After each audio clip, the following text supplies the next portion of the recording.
How to edit a PDF file on a PC or laptop. Everyone right-clicks on the screen. Select New. Select Microsoft Word. Everyone opens the Word file.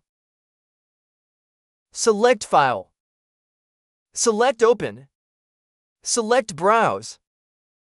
Select the PDF file you want to edit. Select OK. Select Enable Editing. Select OK. Now everyone can edit the PDF file.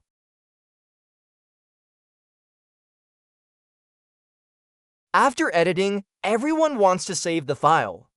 Go to File. Select Save As. Select Browse. Select the location to save the file. Name the file. Select PDF as the file type. Select Save.